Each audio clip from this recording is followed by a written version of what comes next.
ನೋಡಿ, ಹೂವಿನಿಂದ ಒಂದು ಆಗಮನ ಆಗಿದೆ ನಮಗೆ.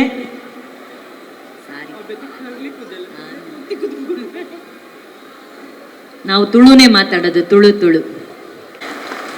ಎಲ್ರಿಗೂ ನಮಸ್ಕಾರ. ನಿಮ್ಮನ್ನೆಲ್ಲ ನೋಡಿ ಬಹಳ ಖುಷಿ ಆಗ್ತಾ ಇದೆ.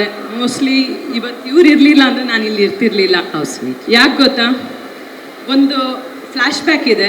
2 ನಿಮಿಷ ಟೈಮ್ ಕೊಟ್ಟರೆ ಹೇಳ್ತೀನಿ, ಜಾಸ್ತಿ ಟೈಮ್ ತಗೊಳ್ಳಲ್ಲ. ಯಾಕಂದ್ರೆ ಎಲ್ಲ ಬೈಕೋತಾ ಇರ್ತಾರೆ, ಇವ್ರು ಎಷ್ಟಪ್ಪ ಮಾತಾಡ್ತಾರೆ ಅಂತ. ಈ ಸಿನಿಮಾ ರಿಲೀಸ್ ಮಾಡಬೇಕು ಅಂತ ನಾನು ಪ್ಲ್ಯಾನ್ ಮಾಡಿದ್ದು ಯಾವತ್ತು ಅಂದರೆ, ಬ್ಯಾಂಗ್ಳೂರು ಏರ್ಪೋರ್ಟಲ್ಲಿ ನಾನು ಹೊರಗಡೆ ನಡ್ಕೊಂಡು ಬರ್ತಾ ಇದ್ದೆ. ಇಬ್ಬರು ಫ್ಯಾಮಿಲಿ, ಅವ್ರು ಏನಂತ ಗೊತ್ತಿಲ್ಲ, ಅವರಲ್ಲಿ ಏನೋ ಒಂದು ಪವರ್ ಇತ್ತು. ಒಂಥರ ಅವ್ರನ್ನ ನೋಡುವಾಗ ನನಗೆ ಅವ್ರ ಮಾತನ್ನು ಕೇಳಿ, ಅಯ್ಯೋ ಇವರು ಎಷ್ಟೊಂದು ನನ್ನ ಮೇಲೆ ಅಭಿಮಾನ ಇಟ್ಕೊಂಡಿದ್ದಾರೆ, ಪ್ರೀತಿ ಇಟ್ಕೊಂಡಿದ್ದಾರೆ ಅಂತ ಅವ್ರ ಮಾತಲ್ಲಿ ನನಗೆ ಗೊತ್ತಾಯಿತು. ಅವ್ರು ಮೀಟ್ ಮಾಡಿ ಬಂದಾದಮೇಲೆ ಮನೆಯಲ್ಲಿ ನಾನು ಒಂದು ರಾತ್ರಿ ಎಲ್ಲ ಯೋಚನೆ ಮಾಡಿದ್ದೀನಿ. ಹೌದಲ್ವಾ, ನಾನೊಂದು ಒಳ್ಳೆ ಸಿನಿಮಾ ಮಾಡಿದ್ದೀನಿ, ನನಗೆ ಯಾಕೆ ಅದು ರಿಲೀಸ್ ಮಾಡೋಕ್ಕಾಗ್ತಾ ಇಲ್ಲ? ಯಾಕಂದರೆ ಈ ಭೈರಾದೇವಿ ರಿಲೀಸ್ ಮಾಡೋಕ್ಕೆ ಬಹಳ ಅಡೆತಡೆಗಳು ಬರ್ತಾ ಇತ್ತು. ಏನೇ ಮಾಡಿದ್ರು ರಿಲೀಸ್ ಮಾಡಬೇಕು ಅನ್ಕೋಬೇಕಂತ ಶೂಟಿಂಗ್ ಹೋಗುವಾಗ ಬಹಳಷ್ಟು ತೊಂದರೆಗಳನ್ನ ನಾವು ಫೇಸ್ ಮಾಡಿದ್ದೀವಿ. ಹಾಗೆ ರಿಲೀಸ್ ಮಾಡಬೇಕು ಅನ್ನೋ ಟೈಮಲ್ಲೂ ಕೂಡ ತುಂಬ ತೊಂದರೆಗಳು ಬರ್ತಾ ಇತ್ತು. ಸೊ ನಾನು ಅಂದ್ಕೊಂಡೆ, ಸರಿ ಯಾವಾಗ ಟೈಮ್ ಸಿಗುತ್ತೆ ನಮಗೆ ಆ ಟೈಮಲ್ಲಿ ರಿಲೀಸ್ ಮಾಡೋಣ ಅಂತ ಯೋಚನೆ ಮಾಡ್ತಾ ಇದ್ದೆ. ಸೊ ಅವ್ರ ಮಾತು ಕೇಳಿದ ಮೇಲೆ ನೆಕ್ಸ್ಟ್ ಡೇನೇ ನಾನು ನಮ್ಮ ಅಣ್ಣನಿಗೆ ಹೇಳಿದೆ, ನಾವಿನ್ನು ಡಿಲೇ ಮಾಡೋದು ಬೇಡ, ನಮ್ಮ ಸಿನಿಮಾ 1 ತಿಂಗಳೊಳಗಡೆ ರಿಲೀಸ್ ಆಗಬೇಕು ಅಂತ ಅವತ್ತು ಡಿಸಿಷನ್ ತಗೊಂಡಿದ್ದು. ನನ್ನ ಜೀವನದಲ್ಲಿ ಆ ಇಬ್ಬರು ಗಂಡ ಹೆಂಡತಿ ಏನು ನನ್ನ ಆವತ್ತು ಆ ಮಾತು ಹೇಳಿದ್ರು, ಇವತ್ತು ನನಗೆ ಅನಿಸ್ತಾ ಇದೆ ನನ್ನ ಜೀವನದಲ್ಲಿ ಅವರು ಭೈರಾದೇವಿ ಅಂತ. ಭೈರಾದೇವಿ ಅಂದರೆ ಭೈರ ಅಂದರೆ ಈಶ್ವರ, ದೇವಿ ಅಂದರೆ ಪಾರ್ವತಿ. ನನ್ನ ಜೀವನದಲ್ಲಿ ಅವರು ಬಂದು ಒಂದು ಒಳ್ಳೆ ಡಿಸಿಷನ್ ತಗೊಳ್ಳೋ ಥರ ಒಂದು ಪ್ರೇರಣೆ ಕೊಟ್ಟು ಹೋದರು. ನೀವೆಲ್ಲೇ ಇದ್ದರೂ ಸಂತೋಷವಾಗಿರಿ, ನಿಮಗೆ ಒಳ್ಳೆಯದಾಗಲಿ ಅಂತ ನಾನು ಆಶಿಸ್ತೀನಿ. ಇನ್ನು ನಮ್ಮ ಸಿನಿಮಾ ವಿಷಯಕ್ಕೆ ಬಂದಾಗ, ನಮ್ಮ main pillar, handsome hero, gem of A person, ನಿಮ್ಮೆಲ್ಲರ ನೆಚ್ಚಿನ ರಮೇಶ್ ಸರ್ ಅವರು ಈ ಸಿನಿಮಾದಲ್ಲಿ ಒಂದು ಅದ್ಭುತವಾದಂಥ ಒಂದು ಪಾತ್ರ ಮಾಡಿದ್ದಾರೆ. ಪಾತ್ರದ ಬಗ್ಗೆ ನಾವು ಯಾರು ಇವತ್ತು ರಿವೀಲ್ ಮಾಡೋಕ್ಕಾಗಲ್ಲ. ಬಟ್ ಅವ್ರು ಈ ಸಿನಿಮಾ ಒಪ್ಕೊಂಡಿದ್ದಕ್ಕೆ ಇವತ್ತು ಭೈರಾದೇವಿ ಅನ್ನೋ ಒಂದು ಸಿನಿಮಾ ನಾವು ಸ್ಟಾರ್ಟ್ ಮಾಡಿದ್ದು. ಅವ್ರು ಡೇಟ್ ಕೊಡದೇ ಇದ್ದಿದ್ರೆ ಮೋಸ್ಟ್ಲಿ ನಾವು ಈ ಸಿನಿಮಾ ಮಾಡ್ತಾ ಇರಲಿಲ್ಲ. ಯಾಕಂದರೆ ಅಷ್ಟು ಅದ್ಭುತವಾದಂಥ ಪಾತ್ರ ನಿಮ್ಮದು, ನೀವೇ ಬೇಕಿತ್ತು ಆ ಪಾತ್ರಕ್ಕೆ. ನಮ್ಮ ಶ್ರೀಜೆ ಅವರು ಅದೇ ಹೇಳ್ತಿದ್ರು, ರಮೇಶ್ ಸರ್ ಇಲ್ಲ ಅಂದರೆ ಈ ಪಾತ್ರನ ಬೇರೆ ಯಾರನ್ನು ನಾವು ಯೋಚನೆ ಮಾಡೋಕ್ಕೂ ಆಗಲ್ಲ ಅಂತ. ಸೊ ನೀವು ಡೇಟ್ಸ್ ಕೊಟ್ಟಿದ್ದಕ್ಕೆ ನಾವು ಈ ಸಿನಿಮಾ ಸ್ಟಾರ್ಟ್ ಮಾಡಿದ್ವಿ. ನಿಜಕ್ಕೂ ನಿಮ್ಮ ಜೊತೆ ವರ್ಕ್ ಮಾಡಿದ್ದು ಬಹಳನೇ ಖುಷಿ ಆಯಿತು ರಮೇಶ್ ಸರ್. ಮತ್ತು ಇನ್ನು ನಮ್ಮ ಅನು ಅಕ್ಕ, ಯಾಕಂದರೆ ನಾನು ಅವ್ರ ತವರಿಗೆ ಬಾತಂಗಿ ಸಿನಿಮಾದಲ್ಲಿ ವರ್ಕ್ ಮಾಡ್ತಾ ಇರುವಾಗ ತುಂಬ ಎಂಜಾಯ್ ಮಾಡ್ತಾ ಇದ್ವಿ. ನಾನು ಸ್ಟಾರ್ಟಿಂಗ್ ಹೊಸಬ್ಳು, ನನಗೇನು ಗೊತ್ತಿರಲಿಲ್ಲ. ಆ್ಯಕ್ಟಿಂಗ್ ಎಲ್ಲ ಪಾಪ ಅನು ಅಕ್ಕನೇ ನನಗೆ ಹೇಳ್ಕೊಡ್ತಾ ಇದ್ದಿದ್ದು ನಿಜ. ಸೊ ತವರಿಗೆ ಬಾತಂಗಿ ಸಿನಿಮಾ ಟೈಮಲ್ಲಿ ಅದಾದಮೇಲೆ ಅವಾಗ ಏನು ಅವ್ರನ್ನ ನೋಡ್ತಾ ಇದ್ದೆ, ಆ ನಗು, ಆ ಮುಗ್ಧತೆ ಈಗಲೂ ಸಹ ಸ್ವಲ್ಪನೂ ಕೂಡ ಚೇಂಜ್ ಆಗಿಲ್ಲ. Thank you so much for your support Anu ಅಕ್ಕ.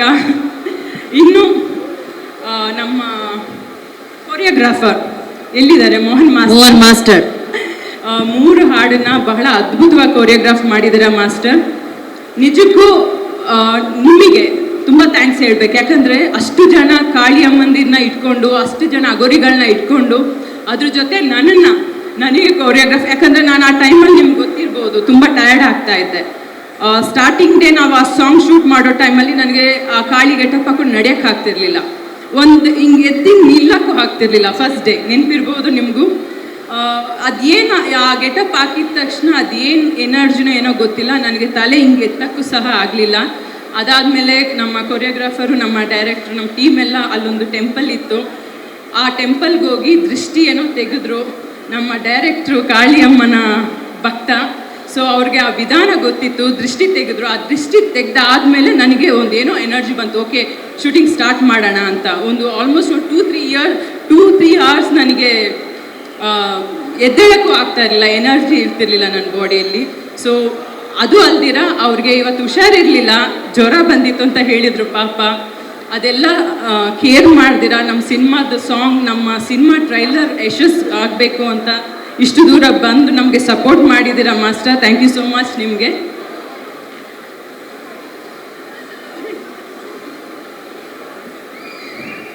ಇನ್ನು ಮುಖ್ಯವಾಗಿ ಡೈರೆಕ್ಟರ್ ಇದ್ದಾರಲ್ಲ, ಕ್ಯಾಪ್ಟನ್ ಆಫ್ ದ ಶಿಪ್ ಶ್ರೀಜೆ ಅವರು, ಮೋಸ್ಟ್ಲಿ ಅವತ್ತೊಂದು ದಿವಸ ನಮ್ಮ ಮನೆಗೆ ಬಂದು ಆ ಕತೆ ಹೇಳದೇ ಇದ್ದಿದ್ರೆ ಈ ಪಾತ್ರ ನನ್ನ ಕೈಯಲ್ಲಿ ಮಾಡೋಕ್ಕಾಗ್ತಿರ್ಲಿಲ್ಲ ಅನಿಸುತ್ತೆ.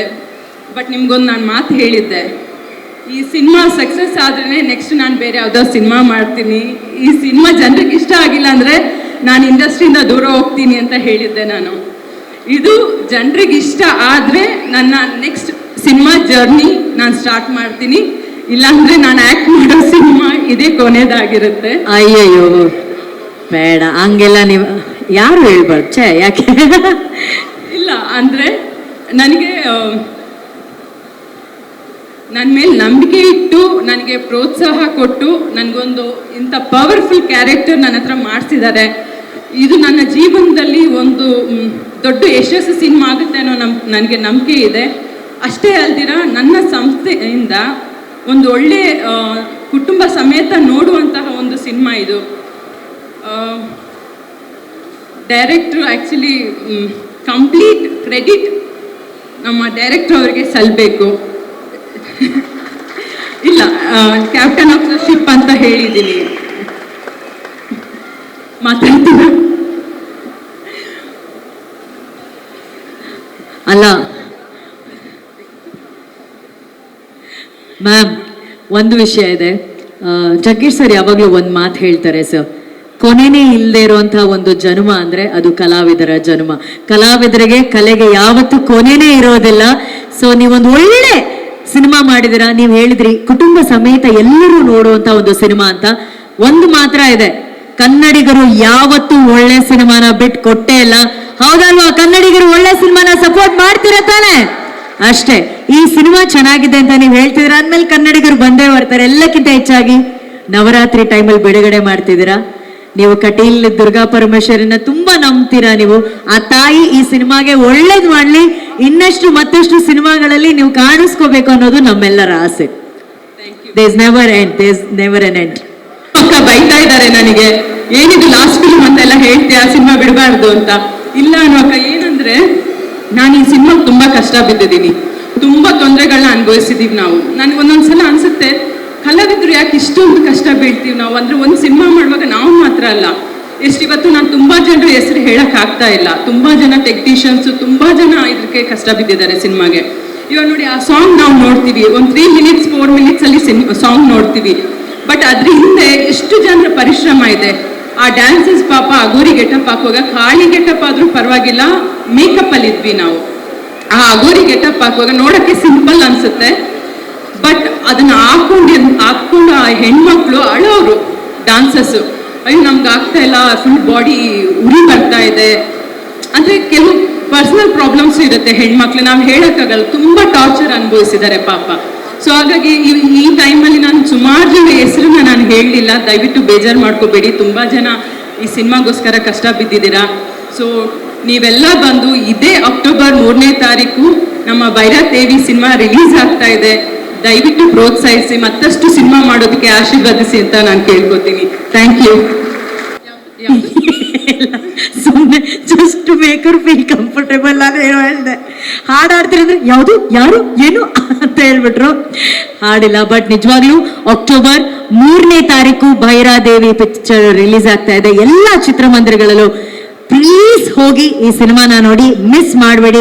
ನಿಮ್ಮ ಫ್ಯಾಮಿಲಿ ಜೊತೆ ಸಿನಿಮಾಗಳನ್ನ ನೋಡಿ, ಯಾಕಂದ್ರೆ ಈ ರೀತಿ ಒಂದು ದೇವರು ಇರುವಂತಹ ಒಂದು ರೂಪಗಳಿರುವಂತಹ ಸಿನಿಮಾಗಳನ್ನ ನಾವೆಲ್ಲರೂ ನೋಡಿ ಬೆಳೆದಿದ್ದೀವಿ. ಮತ್ತೊಮ್ಮೆ ಆ ರೀತಿಯ ಒಂದು ವಿಶೇಷವಾದ ಸಿನಿಮಾ ಬಂದಿದೆ. ಆ ಸಿನಿಮಾಗೆ ಸಾಕಷ್ಟು ಅಭಿಮಾನಿಗಳು ಹೋಗ್ತಿದ್ದಾರೆ. ಅದಕ್ಕಿಂತ ಮುಂಚೆ ಒಬ್ಬ ಅಭಿಮಾನಿ ನಿಮಗೋಸ್ಕರ ಏನೋ ತಗೊಂಡ್ಬಂದಿದ್ದಾರೆ. Would you like to take it? ಗಿಫ್ಟ್ಗಳನ್ನ ಯಾರು ಬೇಡ ಅಂತ? ಹೌದು, ಅಕ್ಕನ್ಗೆ ಒಂದು ಸರ್ಪ್ರೈಸ್ ಗಿಫ್ಟ್ ತಂದಿರೋದು. ಒಂದೇ ಗಿಫ್ಟಾ? ಇವರೊಬ್ರೆ ಖರ್ಚು ಮಾಡಿ ತಂದಿರೋದು. ಹೇಳಿರುತ್ತೆ ಅಕ್ಕ, ಇದು ಓಪನ್ ಮಾಡಿದ್ರೆ ಹೇಳಿರುತ್ತೆ, ನೋಡಿ ತುಂಬಾ ಖುಷಿ ಪಡ್ತೀರಾ. ನೀವೇ ಓಪನ್ ಮಾಡ್ಬೇಕು. ಇವ್ನು ಏನು ಸ್ಟ್ರೈಟ್ ಆಗಿ ಹೇಳಲ್ಲ, ಏನೇನು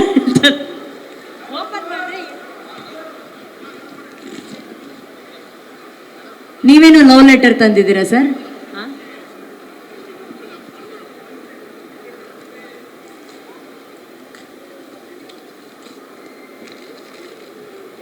ಹಾಗೇನೆ ಈ ಚಿತ್ರದ ಡಿಸ್ಟ್ರಿಬ್ಯೂಷನ್ ಪೈ ಸಿನಿಮಾಸ್ ಅವ್ರು ಮಾಡ್ತಿದ್ದಾರೆ. ಸೊ ಈ ಚಿತ್ರದ ಒಂದು ಡಿಸ್ಟ್ರಿಬ್ಯೂಷನ್ ಅವರು ಆ ಜವಾಬ್ದಾರಿಯನ್ನ ತಗೊಂಡಿದ್ದಾರೆ. Thank you Pai sir. ಅಕ್ಕ ನಿನಗೆ ಒಂದು ನಿಮಗೆ ಸಾರಿ ಬೇಜಾರು ಒಂದು ಓಲೆ 2 ಜೋಡಿನ ತಗೊಂಬಂದ್ ಮೇಡಮ್ ನನಗೇನ್ ಬೇಜಾರಿಲ್ಲ, ನೀವು ನನಗೆ ಅದು ಗೋಲ್ಡ್ ಮೈಕ್ ಕೊಡ್ತಿದ್ದೀರಲ್ವಾ, ಇದೆ ಲಡ್ಡು ಮೇಡಮ್. ಈ ತರ ಓಲೆಗಳಿಗೆಲ್ಲ ನಾನು ಆಸೆ ಪಡಲ್ಲ. ಹಾ 1 ಗ್ರಾಮ್ ಗೋಲ್ಡ್ ಅಷ್ಟೇನಾ ಮೇಡಮ್? ಮೈಕಿಗೆ ಒಂದು ಸುಮಾರು ಗ್ರಾಮ್ ಬೇಕಾಗತ್ತೆ, ಬಟ್ ಇದು ಡೂಪ್ಲಿಕೇಟ್ ರೂಲ್ಗಳನ್ನ ಇದೆಲ್ಲ ನಾನು ಕನ್ಸಿಡರ್ ಮೈ. But so sweet of you ಕಣೋ, ಹೌ ಸ್ವೀಟ್. ಅಕ್ಕ ಥ್ಯಾಂಕ್ ಯು. ಒಂದು ಇವಾಗ ಇದನ್ನ ನಮ್ಮ ಅಮ್ಮ ನೋಡುತ್ತೆ, ತುಂಬ ಖುಷಿ ಪಡುತ್ತೆ ಅಂತ ನಾನು ನಂಬಿದ್ದೀನಿ. ಏನಕ್ಕೆ ಅಂದರೆ ನಮ್ಮ ಅಕ್ಕನಿಗೆ ಗಿಫ್ಟ್ ಕೊಟ್ಟಿದ್ದೀನಿ. ಇವಾಗ ನಿಮಗೋಸ್ಕರ ಒಂದು ಡೈಲಾಗ್ ಕೊಟ್ಬಿಟ್ಟು ನಾನು ಸೀದಾ ಕೆಳಗಡೆ ಹೋಗ್ತೀನಿ.